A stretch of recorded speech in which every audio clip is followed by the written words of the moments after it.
This meeting is being recorded. Bom dia, boa tarde, boa noite. Então, hoje nós vamos falar sobre Eliseu, que foi quem substituiu Elias, ou sucedeu, né? Na semana passada, nós falamos sobre os 7 milagres de Elias. E quando ele vai ali subir aos céus numa carruagem, ele fala com o seu moço, né? O seu discípulo. O que queres que eu te faça?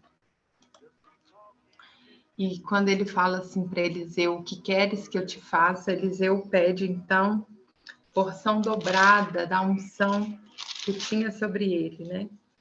Ele fala assim, ó, lá no capítulo 2, 9.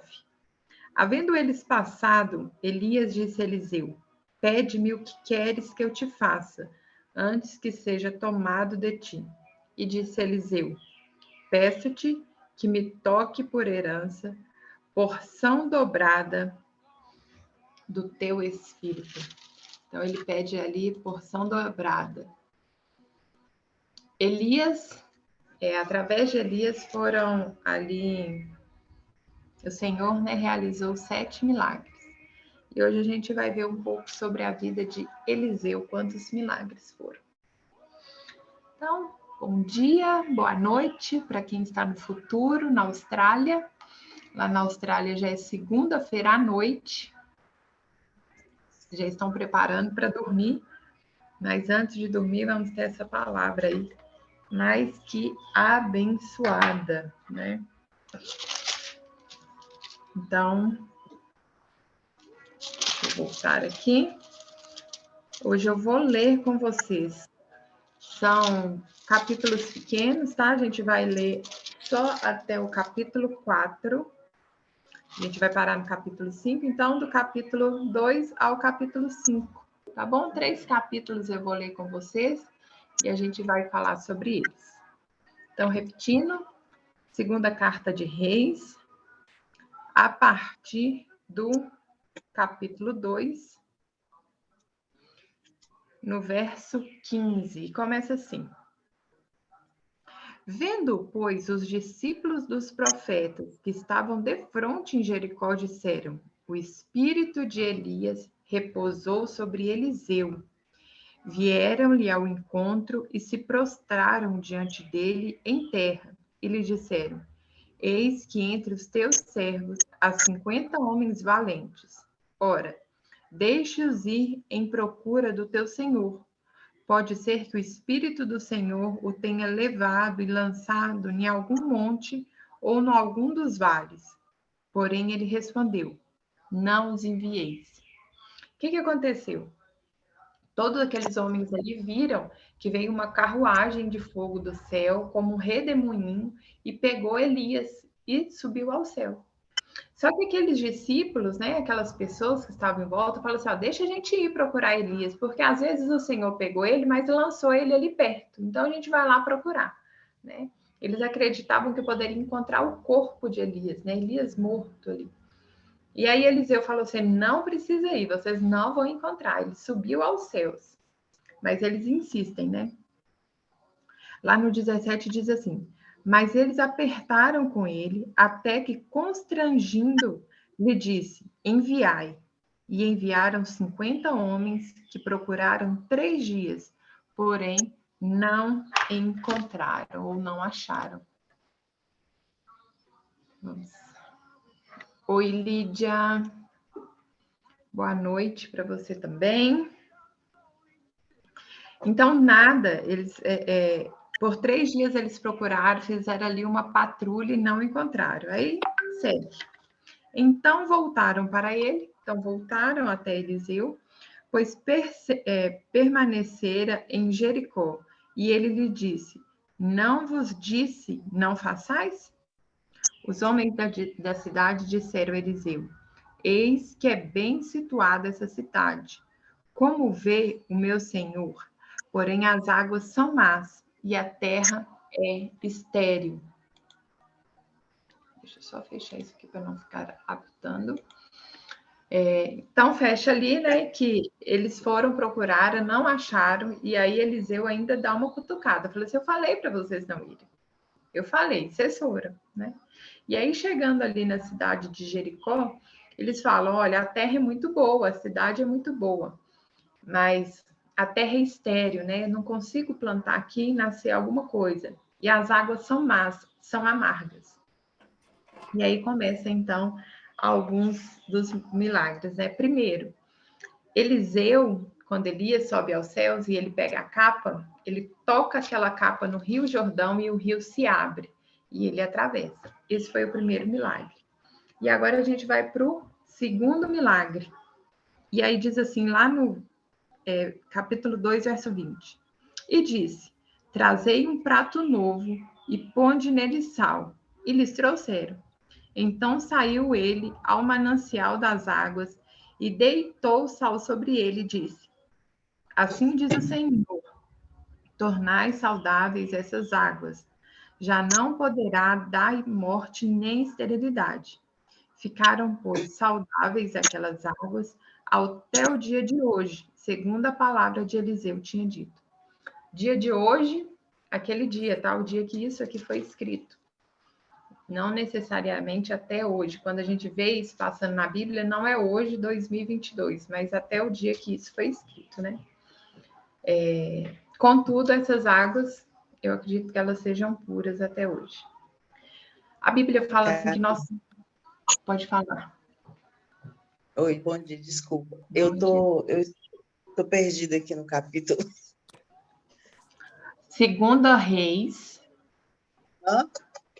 Segundo livro de Reis, capítulo 2. Ah, tá. A gente vai agora para o verso 23. Tá bom, tá ok, obrigada. Tá? Por nada. Então, Eliseu pede um prato cheio de sal, né? E vai até aquele ribeiro ali, até aquelas águas, até aquele manancial e joga sal sobre aquelas águas. Bem, se a gente for fazer lá um estudo lá no Novo Testamento, o que é que Jesus fala? Que nós somos o sal da terra. Né? E dentro de todas as pessoas existe um manancial de águas. Então, quem que pode tornar essas águas boas? Quem pode tornar essa terra boa, né, produtiva, tirar ela da esterilidade? O sal. Quem é o sal? Nós. Nós, então, somos as pessoas que precisamos salgar. Nós precisamos adubar as pessoas que estão ao nosso redor, para que elas deixem de ser improdutivas, para que elas deixem de ser amargas e elas passem, então, a viver uma vida ali louvando ao Senhor, né? É um contraponto aí. Quer ver onde que está isso?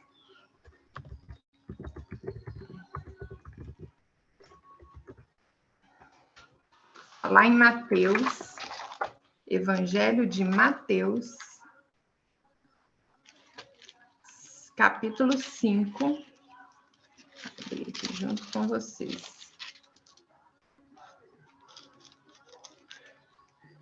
5:13 diz assim: Vós sois o sal da terra. Ora, se o sal vier a ser insípido, como lhe restaurar o sabor? Para nada mais presta, senão para ser lançado fora, ser pisado pelos homens. Vós sois a luz do mundo.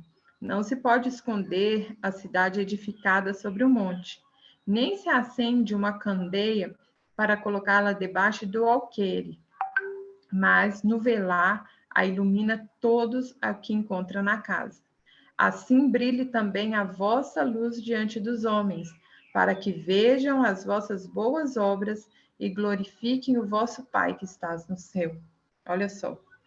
Tanto o sal quanto a luz são forças que transformam um novo ambiente de modo permanente. O sal acrescenta sabor e preserva ou retarda a deteriorização, mas somente se estiver puro. O cloreto de sódio, um componente estável, não pode perder sua salinidade, mas pode perder o seu efeito se diluído. Este é o ponto que pode aplicar-se ao cristão. A luz significa a pureza, a revelação divina. Se o papel dos cristãos for de apenas restaurar a deteriorização, sua missão será um tanto desanimadora. Portanto, devem também ser faróis que iluminem os que responderem afetivamente o chamado de Jesus. Então, começa aqui Eliseu falando sobre nós, né? Nós somos o sal, vamos impactar essas águas, ok? Até aqui, querem fazer alguma pergunta? Querem falar algo? Posso seguir? Então, agora a gente vai para o versículo 23, tá? A gente já falou, então, de 2 milagres. Abriu o Jordão e o segundo foi as águas. Verso 23, no capítulo 2, diz assim: Então subiu dali a Betel, e indo ele pelo caminho, uns rapazinhos saíram da cidade e zombaram dele e diziam: Sobe, calvo, sobe. Virando-se para trás, viu-os, os amaldiçoou em nome do Senhor. Então, 2 ursas saíram do bosque e despedaçaram 42 deles. Dali foi ele para o Monte Carmelo, de onde voltou para Samaria. Terceiro milagre operado, né? Aqueles meninos, jovenzinhos, a Bíblia vai falar de 42 adolescentes, foram devorados por 2 ursas, foram mortos por 2 ursas. Por quê? Porque estavam zombando de um homem de Deus. Gente, chamar de calvo, falar sobre ele ser calvo, é o menor dos detalhes, né? Mas zombar do homem de Deus, zombar de alguém que está ali sendo usado pelo Senhor. A gente não deve falar isso nem com uma pessoa, posso dizer comum, mas ainda mais com quem é ungido pelo Senhor, com quem é separado. Então, a gente não deve zombar de como o outro fala, de qual que é a forma do corpo, de como ele se comunica, Não. A gente não deve ficar zombando das pessoas, principalmente de quem é ungido do Senhor, porque isso abre uma permissão para que espiritualmente a gente seja atacado pelo inimigo, né?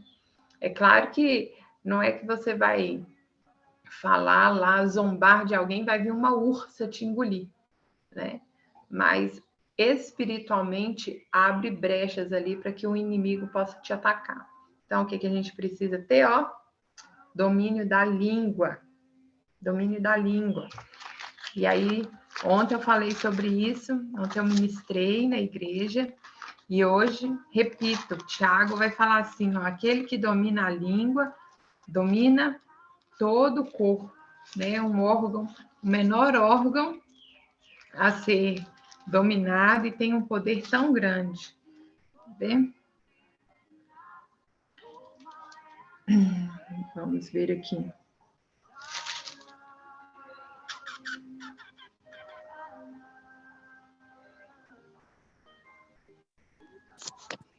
Olha só, meus irmãos.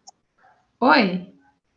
Só para falar que eu preciso acordar super cedo amanhã, eu vou deixar aqui ouvindo, mas eu já tô deitada. Se eu não responder é porque eu dormi, mas eu vou dormir ouvindo o Sisterhood. Depois eu assisto direito, mas eu vou deixar aqui, tá? É só pra avisar aqui. Se eu não responder, já sabe, mas eu tô ouvindo. Beijo. Hoje a gente não vai demorar muito, não. Eu tô com o olho aberto e outro fechado, já cochilei umas 3 vezes aqui, porque a Carol me fez acordar 4h30 da manhã hoje para ir para academia. Mas eu tô tentando.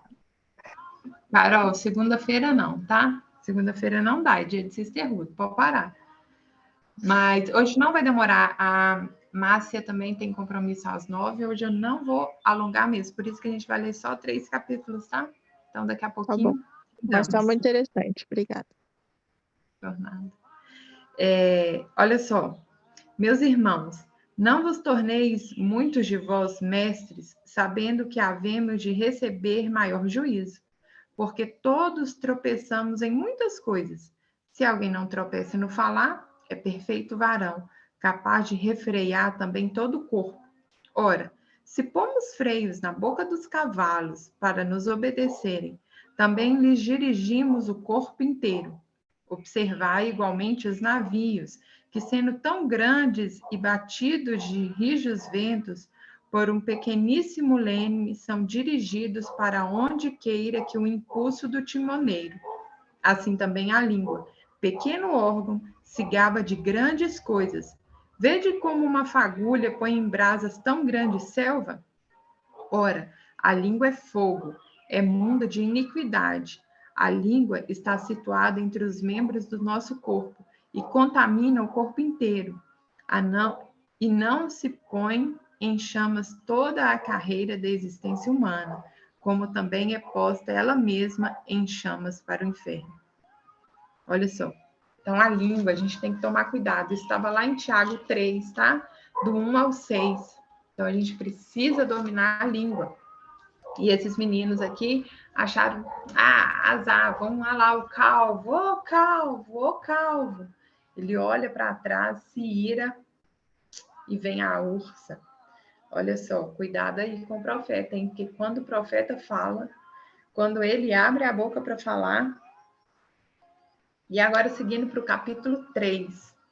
Jorão, filho de Acabe, começou a reinar sobre Israel, em Samaria, no 18º ano de Josafá, rei de Judá, e reinou por 12 anos. Fez o que era mal perante o Senhor, porém não como seu pai, nem como sua mãe, porque tirou a coluna de Baal que o seu pai fizera. Contudo, aderiu aos pecados de Jeroboão, filho de Nebote, que fizera pecar Israel, não se apartou deles. Então, Mesa, rei dos Moabitas, era criador de gado e pagava o seu tributo ao rei com 100.000 cordeiros e lã de 100.000 carneiros. Tendo, porém, morrido Acabe, revoltou-se o rei de Moabe contra o rei de Israel. Por isso, Jorão, ao mesmo tempo, saiu de Samaria e fez revista de todo Israel. Mandou dizer a Josafá, rei de Judá: o rei de Moabe se revoltou contra mim. Ireis tu comigo à guerra contra Moabe? Respondeu ele: subirei, serei como tu és, e o meu povo como teu povo, os meus cavalos como os teus cavalos. Então perguntou Jorão: por que caminho subiremos? Respondeu ele: pelo caminho deserto de Edrom. Partiram o rei de Israel, o rei de Judá e o rei de Edom, após 7 dias de marcha, não havendo água para o exército e para o gado que o seguiam. Então disse o rei de Israel: ai, o Senhor chamou a estes 3 reis para entregar nas mãos de Moabe. Perguntou, porém, Josafá: não há aqui algum profeta do Senhor para que consultemos o Senhor por ele? Respondeu um dos servos do rei de Israel: aqui está Eliseu, filho de Zafate, que deitava água sobre as mãos de Elias. Disse Josafá: está com ele a palavra do Senhor. Então o rei de Israel, Josafá, o rei de Edom, desceram a ter com ele. Então, o que era? Era o servo, né? O que deitava água, quer dizer, que jogava água sobre as mãos. Estava muito próximo de Elias. Era um discípulo próximo, né? Que conhecia, que servia Elias. E aí, no versículo 13, diz assim: mas Eliseu disse ao rei de Israel: que tenho contigo? Vai aos profetas de teu pai e os profetas de tua mãe. Porém, o rei de Israel lhe disse: não, porque o Senhor é quem chamou esses 3 reis para entregar nas mãos de Moabe. Olha o que Eliseu fala com ele. Vai lá nos profetas de Acabe, de Jezabel, vai lá procurar eles. E ele fala assim: não, eu vou atrás do Senhor. 14. Então Eliseu, tão certo como vive o Senhor dos Exércitos, em cuja presença está, e se não me respeitasse a presença de Josafá, rei de Judá, não te daria atenção, nem te contemplaria. Ora, pois trazei-me um tangedor. Quando o tangedor tocava, veio o poder de Deus sobre Eliseu, e ele disse: assim diz o Senhor, fazei neste vale covas e covas, porque assim diz o Senhor, não sentireis o vento, nem vereis chuva. Todavia, esse vale se encherá de tanta água que bebereis vós, o vosso gado e os vossos animais. Isto é ainda pouco aos olhos do Senhor, de maneira que também integrará Moabe nas vossas mãos. Feriste todas as cidades fortificadas e todas as cidades principais e todas as boas árvores, contareis e trepareis todas as fontes de água e danificareis com pedra todos os bons campos. Pela manhã, ao apresentar-se a oferta de manjares, eis que vinham as águas pelo caminho de Edom, e a terra se encheu de água. Água no deserto. Quem que faz isso? Só Deus, né? Água no deserto. E foi ali, então, que aqueles 3 reis puderam beber água depois de 7 dias, né, caminhando sobre o deserto, e deram água ali também aos seus animais. E seguindo no versículo 21, diz assim: ouvindo, pois, todos os moabitas que os reis tinham subido para pelejar contra eles, todos os que cingiam cinto, desde o mais novo até os mais velhos, foram convocados e postos nas fronteiras. Levantando-se de madrugada, em saindo o sol sobre as águas, viram os moabitas de frente daqueles as águas vermelhas com sangue, e disseram: isto é sangue? Certamente os reis se distribuíram e mataram um ao outro. Se destruíram e mataram um ao outro. Agora, pois, apressa, ó Moabe. O que eles acharam? Que os 3 reis tinham entrado ali em desacordo, né? E os 3 tinham se matado, e por isso tinha tanto sangue na água. Ele falou assim: é agora que a gente vai dominar as cidades, Moabe, vamos embora. E lá no 24 fala: porém, chegando eles ao arraial de Israel, os israelitas se levantaram, e feriram os moabitas, os quais fugiram diante deles. Entraram israelitas na terra e também aí feriram os moabitas. Arrasaram as cidades, e cada um lançou a sua pedra em todos os bons campos, e os entulharam, e taparam todas as fontes de água, e cortaram todas as boas árvores, até que só Kir-Erasete ficou com seus muros, mas os que atiraram contra fundas o cercaram e o feriram. Vendo o rei de Moabe que a peleja prevalecia contra ele, tomou consigo 700 homens que arrancavam espadas para romper contra o rei de Edom, porém não puderam. Então, tomou seu filho primogênito, que havia de reinar no seu lugar, e ofereceu em holocausto sobre o muro, pelo que houve grande ira contra Israel. Por isso, se retiraram dali e voltaram para a sua própria terra. Olha só.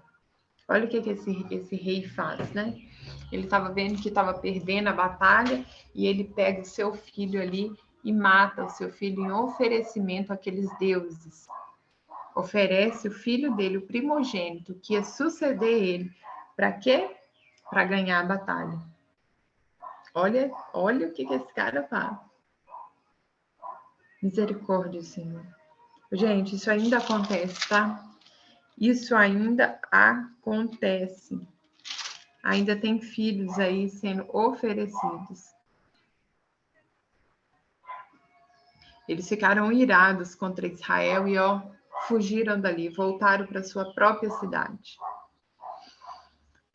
E aí, no capítulo 4, que a gente vai falar agora de uma das passagens assim mais marcantes na Bíblia para mim. E uma coisa tão simples, né? Mas olha só, é o último capítulo que eu vou ler com vocês hoje. A gente já falou assim, aqui sobre abrir o Jordão, ele sarou as águas, deu água aos reis, e agora a gente vai falar, multiplicou o azeite na casa da viúva. Olha só essa passagem. Lá no verso 4 fala assim: certa mulher, das mulheres dos discípulos dos profetas, clamou a Eliseu, dizendo: meu marido, teu servo, morreu, e tu sabes que ele temia ao Senhor. É chegado o credor para levar os meus filhos para lhes serem escravos. Então, quem que era esse homem? Esse homem era um dos discípulos, né? Discípulos era a pessoa que estavam ali para servir, tá, gente? Que andava com os profetas. O marido dessa mulher estava ali ajudando na obra, ele estava envolvido, era um homem conhecido de Eliseu. Só que ele morreu. E quando ele morre, né, e ali precisa pagar os seus impostos, pagar as suas coisas, ele não tinha ali deixado uma provisão para essa família antes de morrer.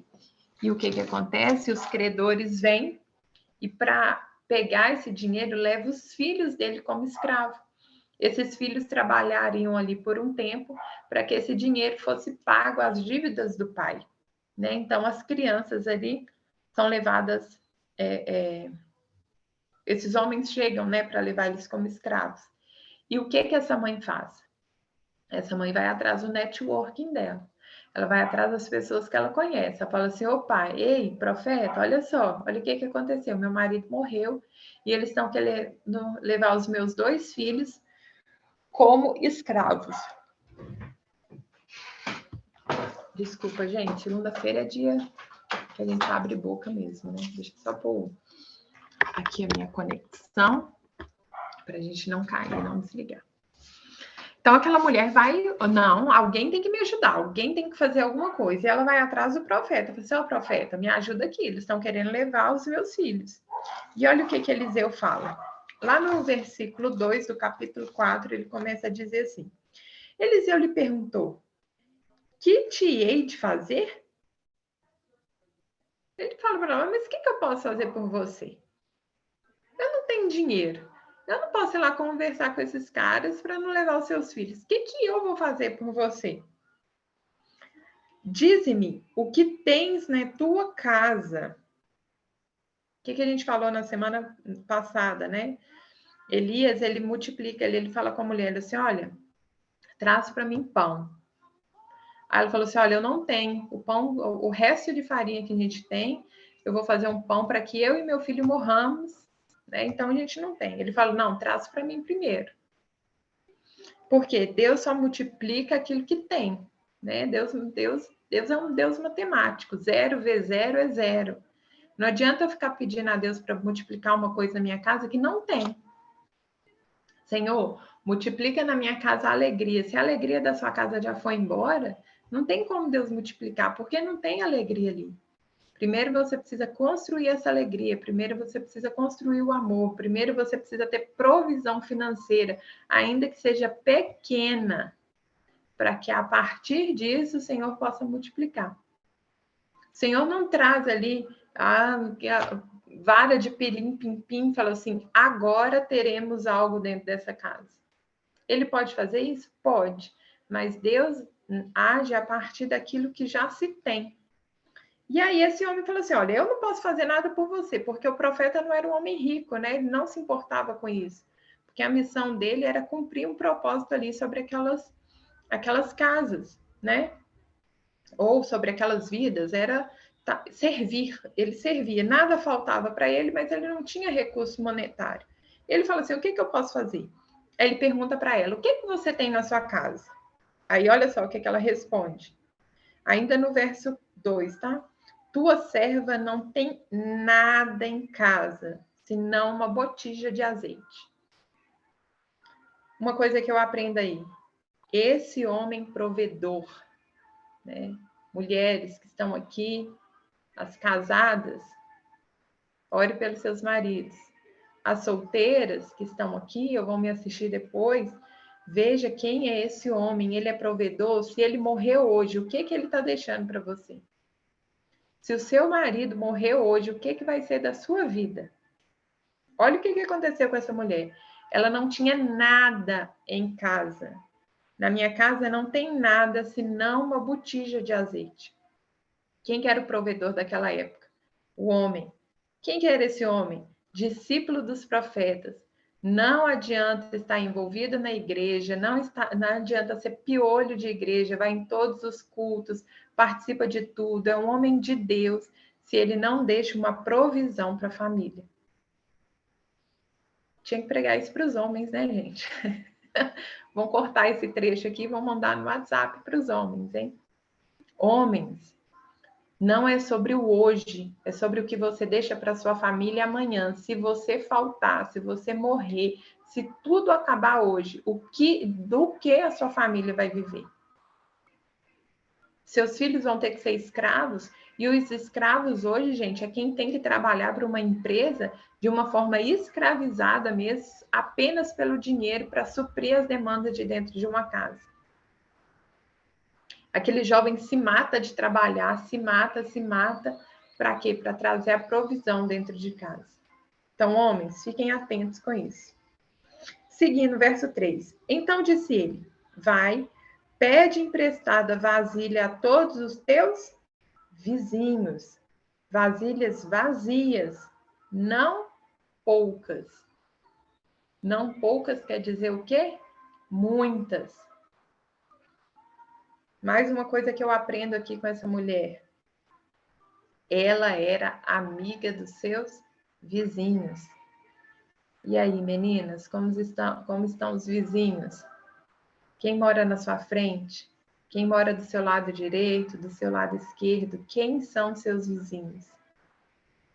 Vai, pede emprestado aos teus vizinhos.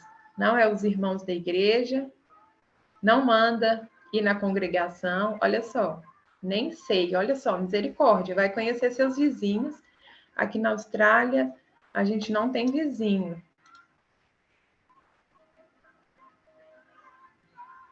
Nem vizinho vê. Então, minha filha, começa a deixar um recadinho lá na porta do seu vizinho. Deixa um pão de mel pregado lá, não sei. Deixa uma flor, um recado. Sabe por quê? Fale para o seu vizinho que ele pode contar com você e você pode contar com ele. A gente tem vizinho, mas todo mundo é reservado. Então, vai levar o Brasil para essas pessoas. Já dei bolo para todos eles. Traz eles para o Sisterhood, então. Traz eles para aprender. E eles me deram nem cabimentos. Olha só. Os cumprimentos, deve ser, né? E eles, não, eu tô falando que eu dou bolo para todo mundo e eles não me dão nem os cabimentos de dar oi, de conversar, de querer amizade. Olha só.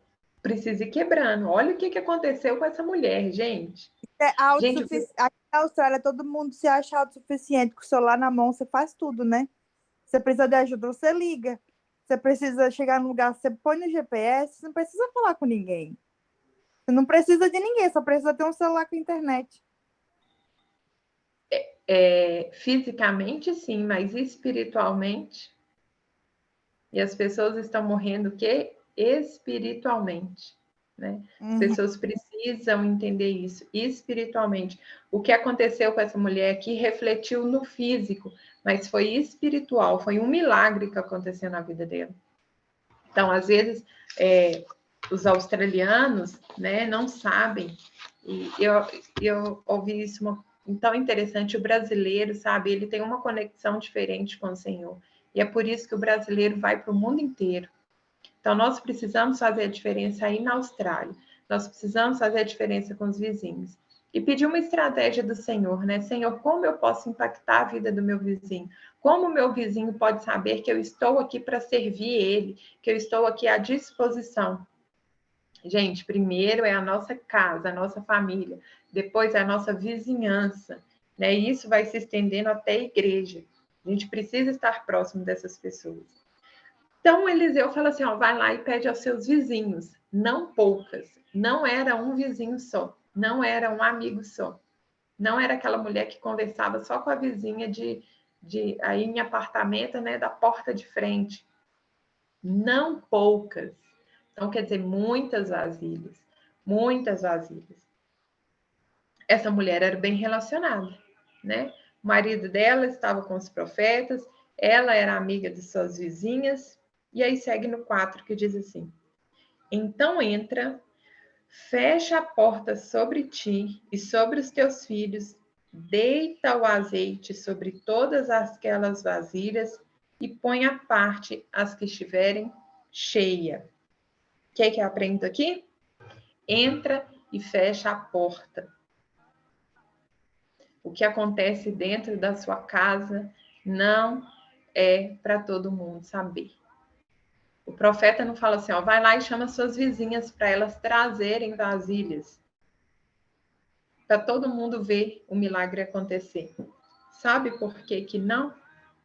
Porque Deus não opera na incredulidade. Ele não opera. Então, quando você está ali, perto de pessoas que não crê, o poder de Deus não pode se manifestar. Não pode se manifestar. Nem tudo que acontece dentro da sua casa é para os outros ficarem sabendo. Milagre não é para ser explicado, é para ser vivido. Ela foi lá, pediu as vasilhas e não precisa ficar dando satisfação sobre o que é. Ela não precisa ficar dando notícia, chamando as pessoas, vem ver o que está acontecendo. Essa parte reservada precisa, né? Que o brasileiro não tem muito, isso aí o brasileiro precisa aprender mais. Saber conviver ali em família, né? Em família dentro de casa. E não dar tanta notícias para as pessoas de fora. Então, olha aí como que a gente precisa equilibrar. Que é uma parte interessante disso que fala aqui, quer ver, olha?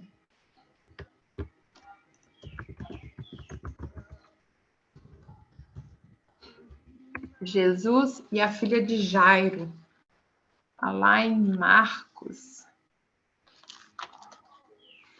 Marcos 5. Vamos ver se é aqui que eu quero.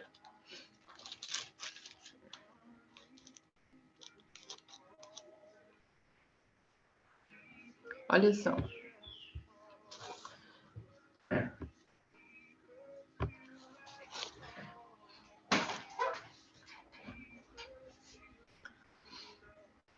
Oi, Ângela, querida. Muito bem-vinda.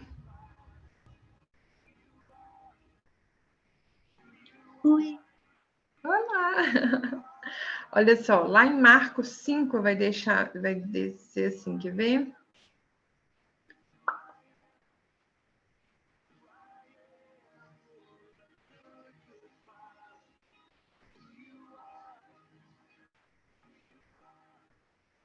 Olha só, Marcos 5, a partir ali do 35, vai falar que Jesus curou a filha de Jairo, né? Essa menina estava enferma, eles mandam chamar Jesus para que ele cure ela. Mas quando Jesus chega naquela casa, a menina já está morta. E aí Jesus responde assim, não está morta, mas ela apenas dorme. Olha só o que... Vou ler tudo aqui, tá? Falava ele ainda quando chegaram alguns da casa do chefe da sinagoga, a quem dissera, tua filha já morreu. Por que ainda incomoda o mestre? Mas Jesus, sem acudir às palavras, disse ao chefe da sinagoga, não temas, crê somente. Contudo, não permitiu que alguém o acometesse, senão Pedro e os irmãos, Tiago e João. Então, o que acontece? Ninguém mais podia ir com Jesus. Olha, fica todo mundo aqui, vai só Pedro, Tiago e João. Parou todo mundo ali. Chegando à casa do chefe da sinagoga, viu Jesus o alvoroço, os que chamavam e os que pranteavam muito.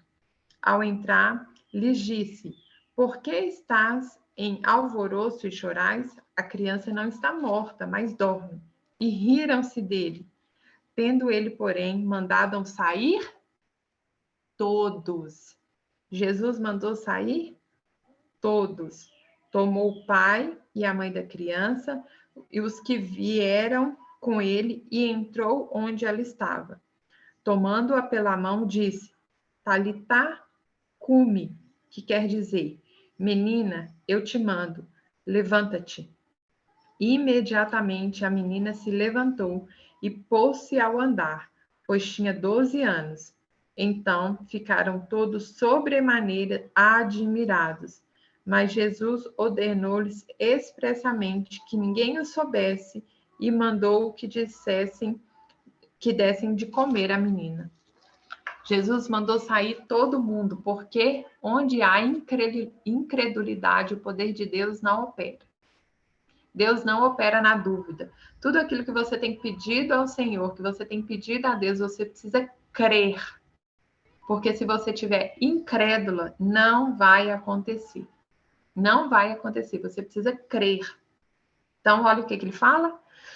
Voltando, entra, fecha a porta, sobre ti, sobre os seus filhos, então é sobre a família, só a família saberia o que estava acontecendo ali. Começa a derramar azeite sobre todas as vasilhas e vai colocando as que estão cheias de lado. Partiu, pois, dele e fechou a porta sobre si e sobre seus filhos. Eles lhe chegavam as vasilhas e elas as enchia. Cheia as vasilhas, disse ela a um dos filhos: chega-me aqui mais uma vasilha. Mas ele respondeu: não há mais vasilhas nenhuma. O azeite, então, o azeite parou. Então foi ela e fez saber ao homem de Deus e disse: vai, vende o azeite, paga a tua dívida e tu e teus filhos viverei com o resto. Olha só. A gente concluiu aqui, 2 Reis 4, verso 7. O que essa mulher teve que aprender, então? Entrou as vasilhas, ela foi enchendo até que as vasilhas acabassem. Quando encheu a última vasilha, o azeite parou. Porque Deus não é um Deus de desperdício. Deus não deixou aquele azeite ali vazando, escorrendo, derramando. Na hora que acabou a vasilha, parou o azeite. O que eu aprendo com isso? A busca que você tem para com o Senhor, Você vai encontrar na medida da vasilha que você levar. Se você levar um copinho pequenininho, se você levar uma xícara, você vai receber uma xícara. Se você levar do tamanho de uma taça, vai receber como uma taça. A busca que tem pelo Senhor, o tanto que Ele vai te entregar e o tanto que você vai, com o recipiente para buscar. Então, acabou o vinho, o azeite. Ela foi lá falar: olha, homem de Deus, olha, profeta. Encheu, e agora?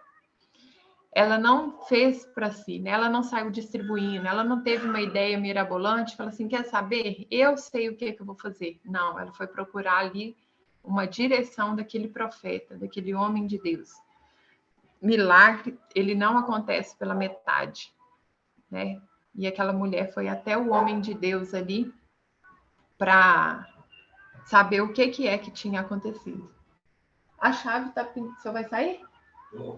Só um minutinho, menino, só um minuto. Você vai lá? Ai. É porque tocaram, hein? Desculpa, meninas. Então, olha só. Então, cessou o azeite, ela foi procurar aquele profeta. O que eu faço? E o que o profeta falou? Paga a tua dívida. Primeira coisa, conserta o seu erro, conserta a sua falha. Pega o que você tem, vai lá e conserta. Vai lá e redime, vai lá e paga, para que ninguém venha te acusar, para que ninguém venha pegar seus filhos como escravos. Vai lá e conserta.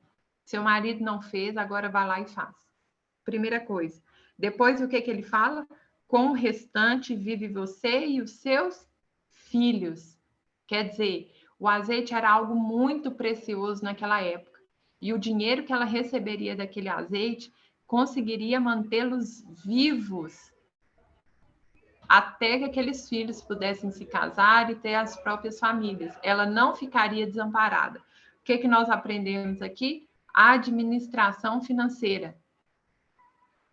Ela saiu dando dinheiro, fazendo graça para os vizinhos que tinham emprestado ela vasilha? Ai, você foi tão bom comigo. Nossa, você foi tão maravilhoso. Vou te dar aqui um litro de azeite, porque você foi tão boa para mim. Ai, se não fosse por você, o milagre não tinha acontecido. A Bíblia não fala isso. Olha o que ele fala. Vai, vende o azeite e paga a sua dívida. Aquilo que Deus fez na sua vida, fez por você, Ele não fez pelo outro, Ele fez por você. Se ele tiver que fazer com o outro, ele faz com o outro. Então, para de ficar aí sofrendo as dores do outro, querendo ajudar o outro, sendo que Deus não está mandando você fazer. Uma vez eu tive uma experiência trágica. O Senhor estava tratando com uma família financeiramente, e nós aqui, muito próximos da família, fomos lá e quitamos a dívida dessa família. Nós ficamos anos passando problemas financeiros. Anos. Sabe por quê? Porque Deus falou comigo depois, olha, onde eu estou tratando, você não põe a mão. Aquilo que era para ser tratado naquela família, então veio como consequência sobre a minha casa, sobre a minha família. A gente quitou a dívida daquela família. Sabe o que aconteceu? 3 meses depois, ele estava duplamente endividado. A dívida que nós quitamos, ele conseguiu multiplicar em 2 poucos meses depois. Então, não tem problema você ser rica para o resto da vida, ter dinheiro para o resto da vida. Essa mulher tinha dinheiro para o resto da vida dela, com um milagre. Por quê? Porque ela obedeceu ao Senhor. Amém? Ou não amém? Olha, falta 5 minutos aí para encerrar. Eu vou parar por aqui. E aí, na semana que vem, a gente completa então, tá? A gente parou aí no capítulo 4, 2 Reis 4, verso 8. E como as pessoas aí têm compromisso às 9 horas, eu não quero delongar. Carol sentiu aí que foi para ela, olha. Essa aí foi para mim. Então, filha, dorme com essa. Literalmente, dorme com essa. Já tá aí debaixo das cobertas? Meninas, querem perguntar alguma coisa? Querem fazer alguma colocação? O momento é esse. Márcia, quer falar alguma coisa? Não? Ângela, quer falar alguma coisa? Eu cheguei atrasada, cheguei só no finalzinho, mas achei legal esse exemplo aí que você deu. E às vezes a gente está querendo carregar a cruz do outro, né? E não é para fazer isso, né? A gente tem bom coração, a gente quer ajudar as pessoas, e na verdade, quando que a gente melhora, quando que a gente amadurece? Mandando um problema para a gente, né? E daí você ajudando a pessoa, você está tirando, e tirando também dela a responsabilidade dela, né? Exatamente. Tem que ter Aí dá. esse discernimento, né? Quando você tem que dar ali um suporte para a pessoa passar um momento difícil, ou quando você está carregando ali um fardo que não é para você carregar. E por exemplo, nessa história aí que você falou, a família deve até ter pensado, a Karine fez porque ela quis.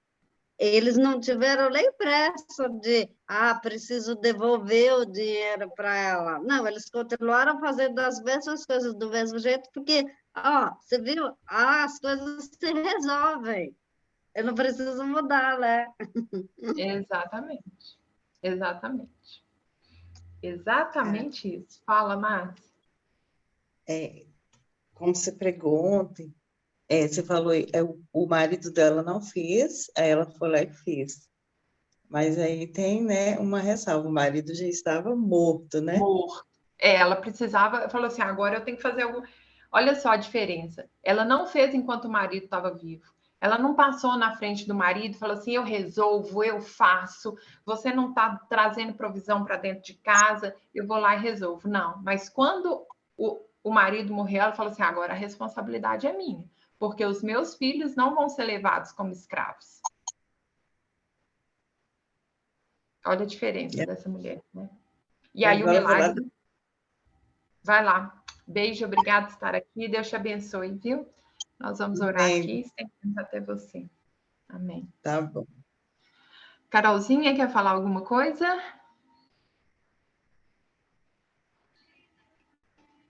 Carol já. Não, tô de boa, eu vou meditar nessa palavra aí, porque, puxada, hein?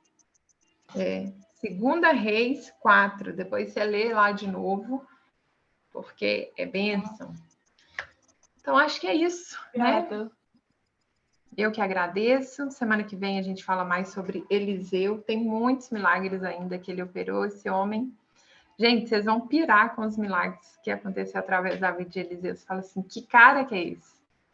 E ele não é muito de firulinha, não. Ele só manda fazer e pronto. Se você quer fazer, faça. Se você não quiser também, não é responsabilidade minha. Então, a gente vai aprender aí sobre autorresponsabilidade também com Eliseu. Então, quero orar por você. Senhor meu Deus, amado Pai, eu te agradeço por essa manhã, por essa noite, por essa segunda-feira que estamos aqui, Senhor, começando com o Senhor, te louvando, engrandecendo o teu santo nome. Obrigado, Senhor, por essa palavra. Obrigado porque o Senhor tem ministrado aos nossos corações para que a gente aprenda qual que é a tua vontade, boa, perfeita e agradável. Senhor, com o exemplo dessa mulher hoje, Deus, dessa viúva que nem é mencionado o nome, Senhor. Em nome de Jesus, que o Senhor nos ensine realmente a cuidar bem dos nossos filhos, autorresponsabilidade, obediência, ter um bom relacionamento com os vizinhos, saber a hora de fechar a porta da sua casa e estar ali dentro. Senhor, nós te pedimos também que a gente tenha ali sabedoria em quitar aquilo que nós devemos, consertar aquilo que precisa ser consertado e que a gente tenha também, Senhor, uma boa administração financeira. Nos ensina, Senhor, a plantar a semente, não a comer as sementes, que a gente possa multiplicar tudo aquilo que o Senhor coloca nas nossas mãos. Em nome de Jesus, eu oro pelas minhas irmãs, cada uma das que estão aqui, das que não puderam vir hoje por um motivo ou por outro, mas que o Senhor traga, Senhor, e que esse grupo possa cada vez mais estar sendo alimentado pela Tua palavra. Que o Senhor te abençoe e te guarde, faça resplandecer o rosto sobre ti e tenha misericórdia de ti. Que o Senhor sobre ti levante o seu rosto e te dê a paz. A paz do Senhor Jesus e a paz do Senhor Jesus.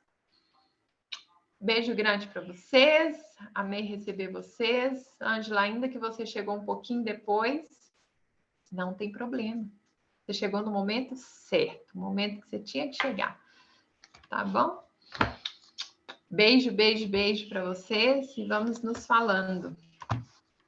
Boa noite e ótimo dia aí para quem está começando, né? Aqui no Brasil e para quem está indo dormir lá na Áustria.